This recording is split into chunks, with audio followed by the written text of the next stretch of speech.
Imagine waking up in a city bathed not in sunlight, but in a relentless, engineered luminescence. Every surface gleams with an almost painful perfection. The air hums with a low, cheerful frequency, punctuated by automated greetings wishing you a perfectly positive day. Smiles are mandatory, etched onto faces with the strained permanence of masks. Here, pessimism is pathology, sadness a social contagion swiftly identified and quarantined. You see the enforcers, the optimism officers, their eyes scanning for any flicker of doubt, any hint of a frown line threatening the mandatory curve of the lips. They patrol the pristine streets, offering attitudinal adjustments and reminding citizens that a positive mind creates a positive reality. But beneath the enforced radiance, you feel it. A cold tremor running through the foundations of this meticulously constructed world. It's in the too wide eyes of the people you pass, a desperation barely masked by the prescribed cheer. It's in the muffled sounds from behind tightly sealed doors, sounds that hint at emotions deemed illegal, unsanctioned. It's in the sterile perfection itself. A world without shadow feels inherently incomplete, almost terrifyingly fragile. You look at your own reflection in a polished chrome surface, practicing the required smile, and a profound sense of wrongness washes over you. Is this harmony, or is it a perfectly orchestrated silence where screams are simply not permitted? This isn't just a dystopian fever dream. Look closer. Feel the subtle, yet pervasive pressure in your own world. The relentless command to think positive, good vibes only, manifest your destiny. The social media feeds overflowing with curated perfection, success stories stripped bare of the struggle, the pain, the messy, necessary darkness that forged them. We are sold positivity as the ultimate panacea, the master key to unlocking health, wealth, and happiness. We're told that our thoughts create our reality, that any negativity is a personal failing, a self-imposed barrier to the bliss that is rightfully ours. And yet, doesn't a part of you feel the strain?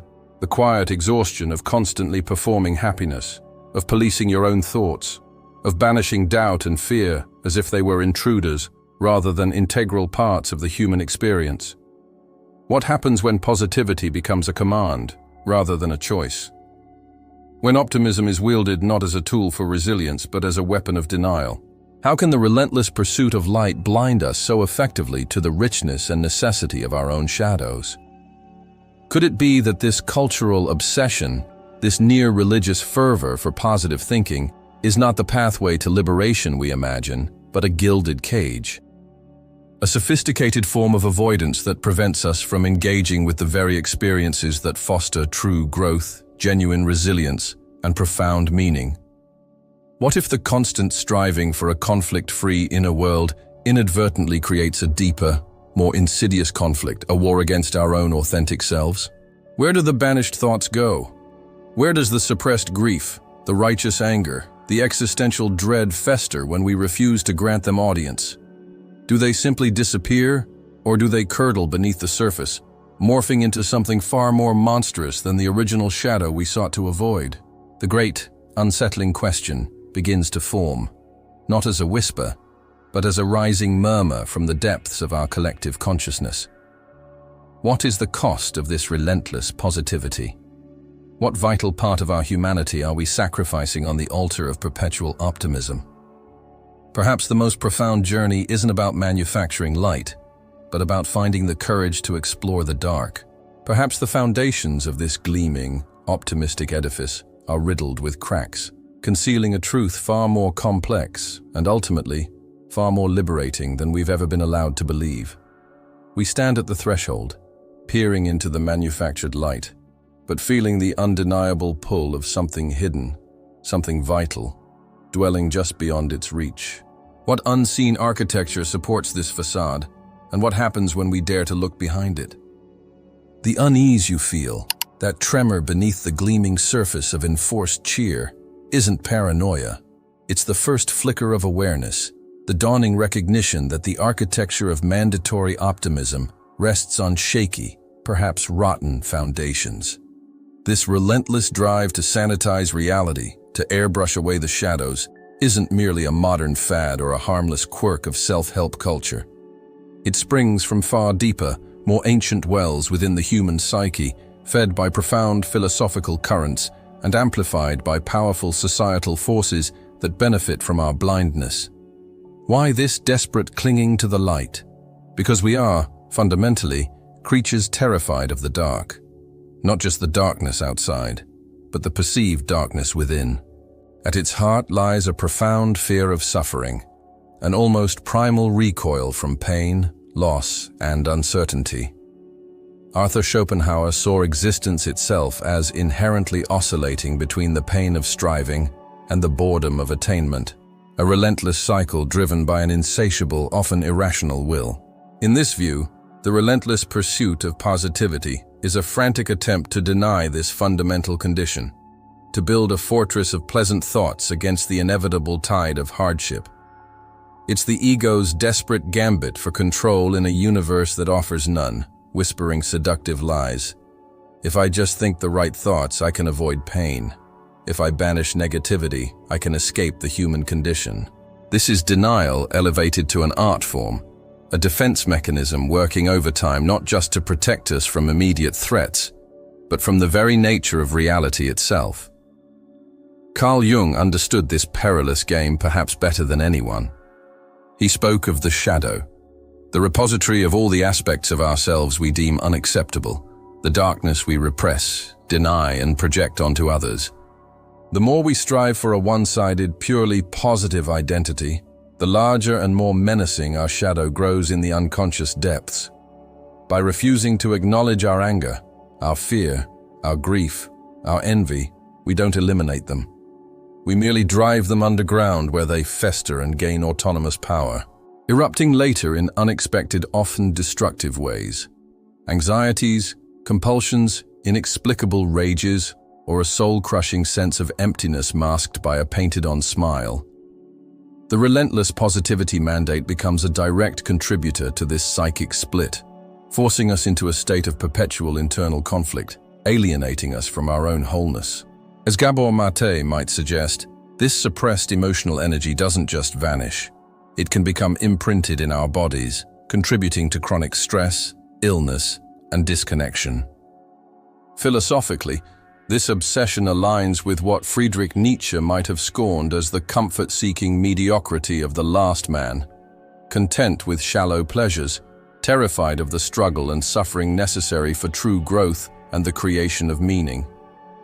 Nietzsche championed embracing the tragic, the difficult, the amor fati, the love of one's fate, including its hardships, as the path to genuine strength and self-overcoming. The insistence on positivity, in this light, looks like a profound cowardice, an unwillingness to engage with the full, often terrifying spectrum of existence that forges character and reveals deeper truths. Similarly, existentialists like Jean-Paul Sartre and Albert Camus highlighted the absurdity of the human condition, the clash between our innate search for meaning and the silent indifference of the universe. Facing this absurdity, Sartre argued, requires embracing our radical freedom and responsibility to create meaning, a task many find terrifying. The pre-packaged, easy answers of positive thinking offer an escape from this dreadful freedom, a form of bad faith, where we relinquish authenticity for the comfort of a dictated, optimistic script. Viktor Frankl, surviving the horrors of the Holocaust, discovered that meaning, not happiness, was the ultimate human driver, often found precisely in suffering, not in its avoidance. Societal forces eagerly exploit these psychological vulnerabilities. Consumer capitalism thrives on dissatisfaction, yet paradoxically sells happiness as a purchasable commodity, the right product, the right experience, the right mindset. The multi-billion-dollar self-help industry often reduces complex psychological and philosophical insights into easily digestible, marketable slogans that promise transformation with minimal effort, reinforcing the idea that negative feelings are simply a matter of incorrect thinking. Zygmunt Bauman spoke of liquid modernity, where stable structures of meaning, community, tradition, religion dissolve, leaving individuals adrift, anxious, and susceptible to fleeting, superficial solutions like the quick fix of enforced positivity. Aldous Huxley's Brave New World serves as a chilling prophecy, depicting a society pacified by engineered pleasure and conditioning, where genuine human experience is sacrificed for stable, shallow contentment. We are subtly conditioned, as Jiddu Krishnamurti warned, by cultural narratives that dictate how we should feel, think, and be, often mistaking this conditioning for our own authentic self. This hidden architecture, built from fear, denial, philosophical evasion, and societal manipulation, subtly reshapes our behavior, emotions, and even our sense of identity. We learn to perform positivity, policing our expressions and our internal states. We feel ashamed of sadness, anxious about anxiety, guilty about grief, layering secondary suffering upon the primary. We evaluate our lives not by their depth or authenticity, but by their proximity to an unattainable ideal of perpetual bliss. Our connections with others become shallower, fearing that revealing our true, complex selves, shadows and all, will lead to rejection in a world that demands relentless sunshine. We become actors playing the role of positive person, increasingly estranged from the director, the audience, and the raw, unscripted reality of our own lives. The problem isn't positivity itself, but its weaponization into a mandate, its transformation from a potential resource into an emotional straitjacket. And the cost of wearing this straitjacket, the unseen damage accumulating beneath the surface, is far greater than we realize. The cracks are beginning to show, spider-webbing across the flawless facade, hinting at the profound consequences yet to unfold. And so, you wear the emotional straitjacket, perhaps without even realizing how tightly it binds. Its unseen consequences begin to seep into the very fabric of your reality, like a slow-acting toxin dulling the vibrant colors of authentic experience. The pressure to perpetually perform positivity isn't just uncomfortable. It actively dismantles the mechanisms you need to navigate the complexities of life, leaving you strangely brittle beneath the gleaming veneer. Think of the times you felt genuine grief, the profound ache of loss, the desolate landscape of sorrow, only to be met with cheerful platitudes urging you to look on the bright side or find the silver lining. Think of the righteous anger, the fire ignited by injustice or betrayal, quickly doused by admonitions to let it go or focus on forgiveness before the anger has even had a chance to speak its necessary truth. This isn't compassion, it's dismissal. Your inner reality is invalidated, your emotional compass deliberately broken. Sadness becomes shame, anger becomes guilt.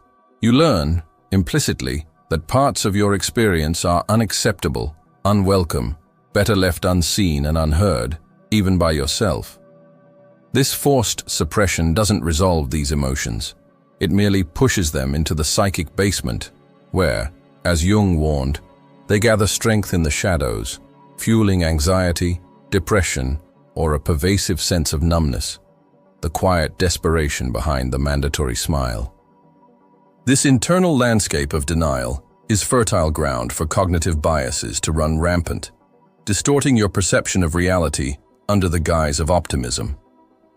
The optimism bias, amplified to an extreme, makes you systematically underestimate risks.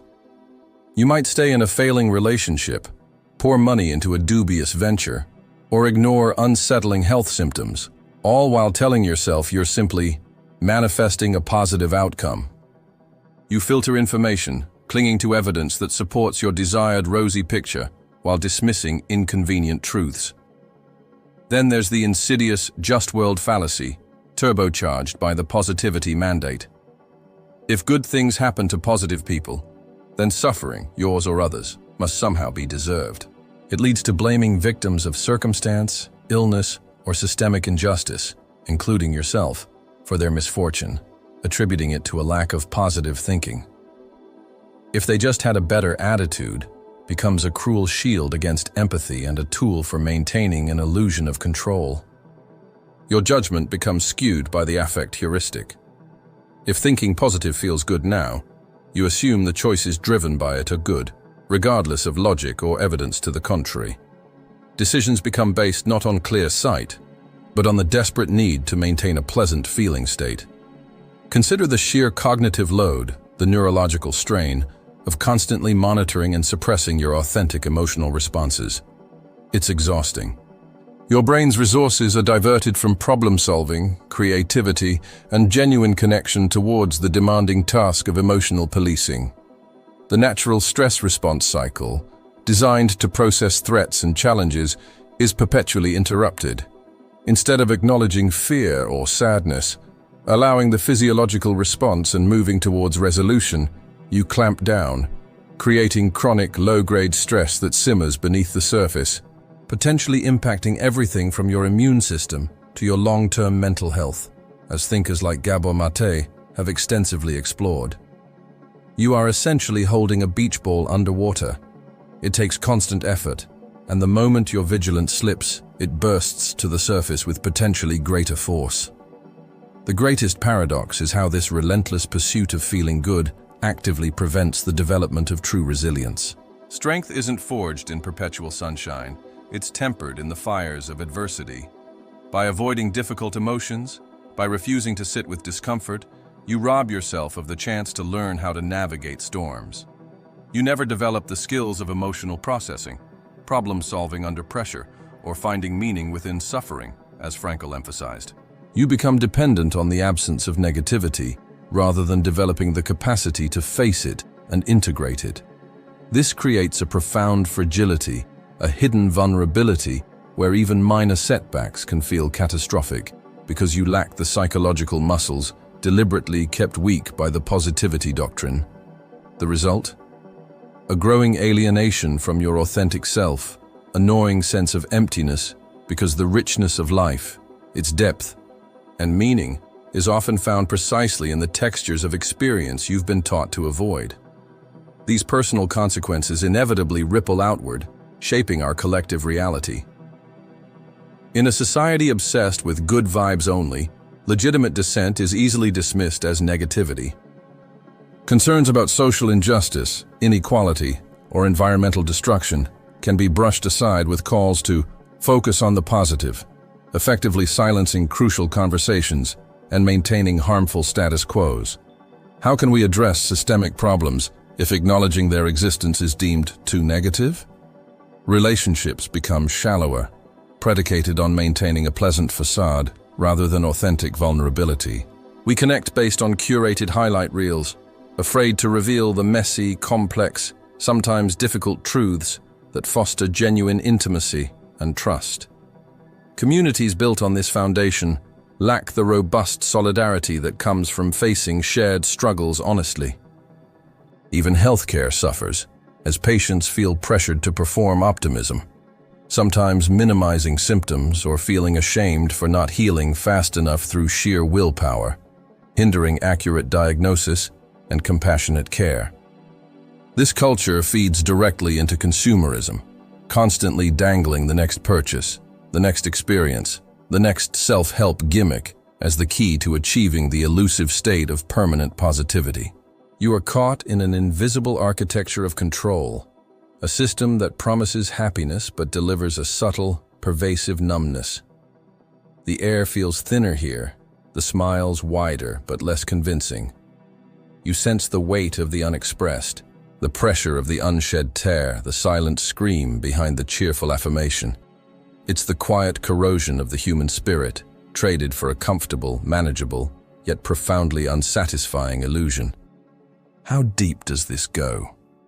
How much of your own life, your own choices, your own feelings have been subtly distorted by this pervasive command? The urgency isn't just about reclaiming personal authenticity. It's about recognizing that the foundation of this mandated positivity is cracking, revealing a dangerous void beneath. Escaping this trap requires more than just acknowledging the problem. It demands a fundamental rebellion against the assumptions that hold it in place. So you stand within the invisible architecture, feeling the chill of its sterile perfection, the strain of the emotional straitjacket. You see the cracks spiderwebbing across the facade of enforced cheer, Sense the hollowness behind the mandatory smile. The weight of the unseen consequences presses down. The invalidated grief, the suppressed anger, the cognitive distortions, the gnawing alienation from your own authentic self. It feels like a trap, sophisticated and pervasive. But what if recognizing the cage is the first act of breaking free? What if the very discomfort you feel is not a sign of failure, but the stirring of rebellion, the awakening of a deeper, truer self suffocating beneath the layers of prescribed positivity? The rebellion doesn't begin with smashing the walls or raging against the light. That's just another form of reaction, another oscillation within the same limited spectrum. No, the true rebellion starts with a radical, almost terrifying shift in perspective. It begins when you dare to question the fundamental premise that happiness is the ultimate goal and that negativity is the enemy. What if this premise is not just flawed, but actively preventing you from accessing a richer, more resilient, and profoundly meaningful existence? What if the path to liberation lies not in conquering the darkness, but in turning to face it, walk into it, and discover the unexpected treasures hidden within? Consider this counterintuitive truth, echoed by the courageous thinkers who dared to plumb the depths of human experience. Strength is not the absence of vulnerability, but the willingness to embrace it. Resilience is not built by avoiding storms, but by learning to navigate them with open eyes and an open heart. Joy, the genuine, deep-seated kind, often arises not in spite of suffering, but precisely because we have allowed ourselves to fully experience and integrate the entire spectrum of life, shadows, and all.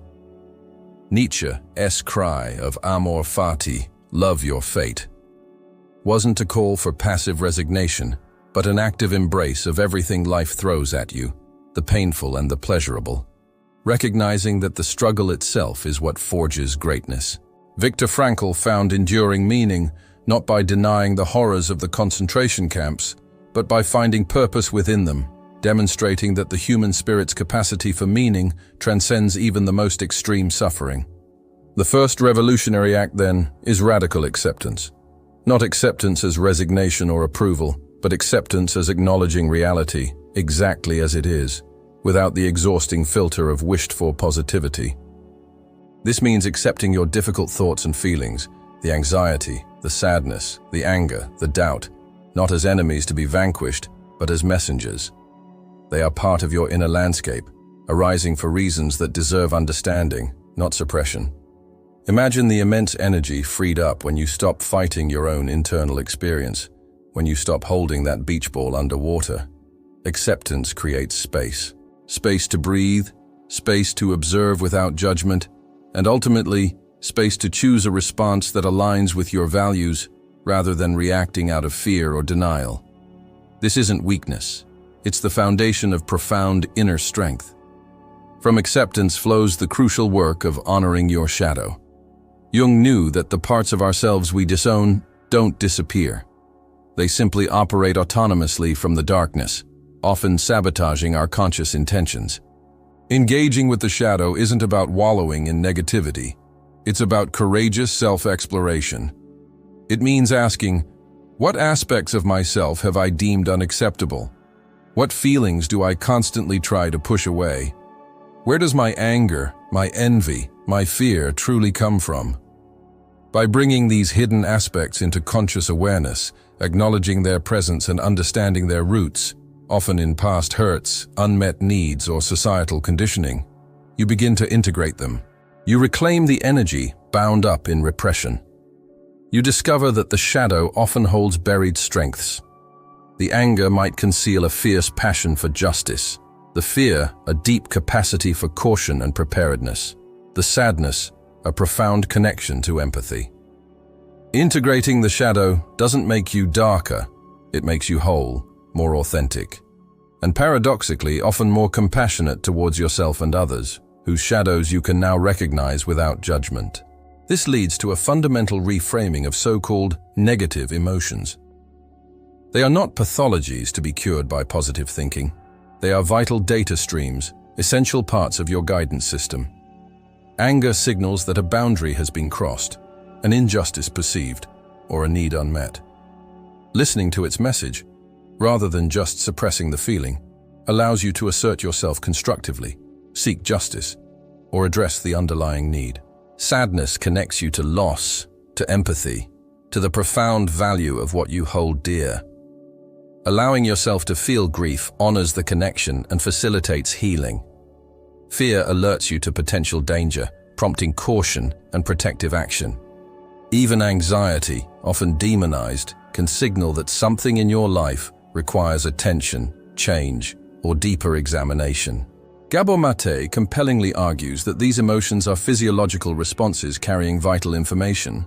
Suppressing them is like disabling your body's warning systems. Learning to listen, decode, and respond wisely to these signals is a core skill for navigating life authentically, a skill systematically dismantled by the toxic positivity mandate. The ultimate mindset shift is away from the frantic pursuit of happiness towards the deliberate creation of meaning. Happiness is often fleeting, circumstantial, dependent on external conditions remaining pleasant. Meaning, however, is deeper, more resilient. It's the sense that your life matters, that your struggles have purpose, that you are connected to something larger than yourself. Meaning can be found in work, in love, in creativity, in service, in spiritual practice, and crucially, as Frankl showed, even in suffering itself, when faced with courage and integrity. When meaning becomes your compass, the pressure to feel happy all the time dissolves. You can navigate hardship with a sense of purpose, knowing that growth and depth are often forged in difficulty. You are no longer chasing a feeling, but building a life aligned with your core values. Think of the artists, the innovators, the leaders throughout history who faced immense darkness, personal demons, societal oppression, profound loss, and transformed it into something powerful. Their greatness emerged not from denying the shadows, but from wrestling with them, integrating them, allowing the full spectrum of human experience to fuel their creativity and resolve. This path, acceptance, shadow integration, emotional intelligence meaning creation, is the rebellion. It's the quiet internal revolution that dismantles the invisible prison. It's the reclaiming of your birthright, the freedom to be fully, complexly, authentically human. You are discovering that the power wasn't in the manufactured light all along. It was waiting for you, here in the depths, ready to be claimed. And this realization opens the door to an even more profound truth, the ultimate revelation that redefines everything. And so you stand in the aftermath of the rebellion, the echoes of shattered illusions still ringing in the air. The emotional straitjacket lies discarded, the pressure to perform happiness has eased, replaced by a quiet, potent sense of presence. You have dared to accept, to honor the shadow, to listen to the wisdom of difficult emotions, to seek meaning over fleeting pleasure. There's a newfound solidity within you, a resilience born not of denial, but of integration. You have reclaimed vast territories of your inner world previously declared off-limits by the tyranny of mandatory optimism. But as the dust settles, a profound silence descends, and within that silence, the final, most shattering realization begins to dawn. A truth so fundamental, it rearranges the very constellations of your understanding. You thought the struggle was about escaping the darkness, about mastering reality through the force of positive thought, about bending the universe to your will. You sought control, the power to banish pain and engineer perpetual sunshine. And here lies the ultimate paradox, the secret hidden in plain sight. True power, the deepest liberation, comes not from control, but from surrender. Not surrender as defeat, but surrender to the vast, intricate, and inherently uncontrollable nature of reality itself. Surrender to the wholeness of what is. For years you were sold a lie, the lie that reality is a malleable substance waiting to be shaped by the sheer force of your optimistic intentions. But look closer. Feel the pulse of existence. It is not a static canvas. It is a dynamic, ceaseless dance of opposites. Light and shadow, joy and sorrow, order and chaos, creation and destruction, These are not opposing forces locked in eternal combat, one to be vanquished by the other. They are inseparable partners, the twin threads weaving the very fabric of being. As Heraclitus observed millennia ago, reality is flux, a constant becoming, and the path up is also the path down. The Taoist masters understood this profound interplay of yin and yang, the darkness containing the seed of light, the light holding the potential for darkness. Trying to eliminate one half of this fundamental equation is not just futile. It's an act of violence against the nature of existence itself. It is like trying to have a coin with only one side. Here, then, is the ultimate truth, the revelation that makes the frantic striving for positivity seem like a child's game played in ignorance of the cosmic rules. It embraces the pain, the fear, the uncertainty, the grief, not as unfortunate defects in the system, but as essential, vital, meaning-bestowing components of a complete human life. The suffering you sought so desperately to avoid, it is the grinding stone that sharpens resilience. The grief that felt unbearable, it is the testament to the depth of your love. The fear that paralyzed you, it is the guardian alerting you to what you truly value. The anger you suppressed, it is the fire of your commitment to justice and truth. Your shadow, the repository of all you denied, it holds the keys to your untapped potential, your buried strengths, your authentic power. Suddenly, the dark side of positive thinking snaps into focus with blinding clarity. The true darkness wasn't the negative emotions or difficult experiences themselves. The true darkness was the denial. It was the cultural mandate to suppress, ignore, and invalidate half of human reality. It was the invisible prison constructed from fear and ignorance, the one that promised light, but delivered only a sterile, exhausting imitation. That city of engineered luminescence you imagined, it wasn't a haven. It was the ultimate shadow realm, the place where authentic life goes to die, starved of the necessary contrast, the vital nourishment found only in embracing the full spectrum. The relentless positivity you were sold was, in fact, the most insidious form of negativity. A negation of reality, a rejection of the human condition itself. This realization invites a radical redefinition of what it means to be positive. True positivity is not the naive belief that everything will always be good, nor is it the forceful suppression of uncomfortable truths. True positivity is the courageous act of saying yes to life in its entirety. It is the amor fati, the love of fate, that embraces the peaks and the valleys. It is the profound strength required to face reality squarely, with open eyes and an open heart, acknowledging the beauty and the terror, the joy and the suffering, without demanding that one exist without the other. It is the willingness to show up authentically, shadows and all, and engage with the world as it truly is, not as you wish it were. It is the faith, not that things will always be easy, but that you possess the inner resources, forged in the very fires you once feared, to navigate whatever comes. What does this mean for how you live, moving forward? It means releasing the exhausting burden of trying to control the uncontrollable. It means accepting that life is inherently uncertain, often difficult, and relentlessly impermanent, and finding freedom within that acceptance, not despite it. It means learning to dance with the polarities, understanding that joy is sweeter for having known sorrow, that peace is more profound for having navigated turmoil.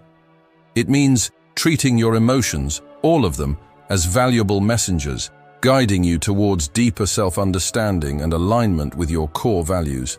It means cultivating compassion for yourself and for others, recognizing the shared human struggle beneath the surface presentations. It means shifting your focus from the impossible pursuit of perpetual happiness to the attainable, resilient richness of a meaningful, authentic life. Imagine standing on a threshold, looking back at the city of engineered light. Its gleam now seems garish, its perfection hollow. You turn away, towards a landscape bathed in the natural light of dawn, a landscape filled with mountains, and valleys, forests thick with shadows, rivers reflecting both sun and storm clouds.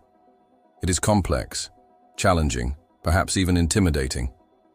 But it is real. It is whole.